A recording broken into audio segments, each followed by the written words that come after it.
Tahun ini Kementerian Pertanian Kementan memberikan bantuan bibit padi dan jagung untuk sejumlah petani di Kabupaten Tabanan.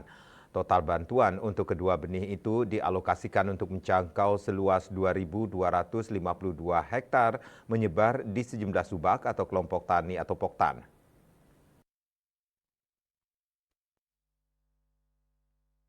Sesuai data di Dinas Pertanian Kabupaten Tabanan, bantuan benih padi terdiri atas varietas Inbrida 2024, Ciherang, dan Inpari. Rinciannya benih Inbrida 2024 dialokasikan petani di 3 subak atau poktan di wilayah Kecamatan Tabanan dan sebanyak 10 subak di Kecamatan Slemadeg dengan total luas bantuan mencapai 626 hektar. Selanjutnya varietas Ciherang dialokasikan ke 10 subak atau poktan di Kecamatan Slemadeg dengan total luasan mencapai 492 hektar. Varietas Inpari dialokasikan ke 3 subak di Kecamatan Tabanan dengan total luasan mencapai 134 hektar. Sementara untuk bantuan benih jagung dialokasikan ke sejumlah petani di 52 subak yang semuanya berada di Kecamatan Slemadeg Timur yang merupakan sentra terbesar untuk pengembangan tanaman jagung di Kabupaten Tabanan selama ini. Bantuan benih yang dialokasikan total mencakup luasan 1.000 hektar dengan benih mencapai 15.000 kilogram.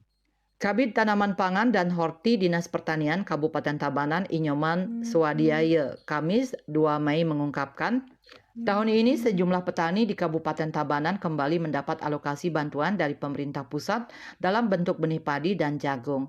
Namun pihaknya berencana kembali mengusulkan ke pemerintah pusat untuk mendapat tambahan bantuan dalam bentuk bantuan benih kedelai. Penerima bantuan benih ini disesuaikan dengan potensi yang ada di sentra produksi. Selain itu mengacu pada kesiapan subak atau poktan sebagai penerima bantuan. Selama ini, animo petani Tabanan untuk mengajukan diri sebagai penerima bantuan benih untuk budidaya pertanian cukup tinggi, mengingat bantuan tersebut dinilai sangat membantu petani dalam menekan biaya usaha tani yang sekaligus menjadi salah satu tujuan pemerintah dalam mengantisipasi dampak perubahan iklim. Selain itu, katanya program bantuan benih ini dimaksudkan pemerintah untuk menjaga ketahanan pangan nasional dari hasil produksi yang nantinya dihasilkan oleh petani pada saat panen nanti. Manik Bisnis Bali melaporkan.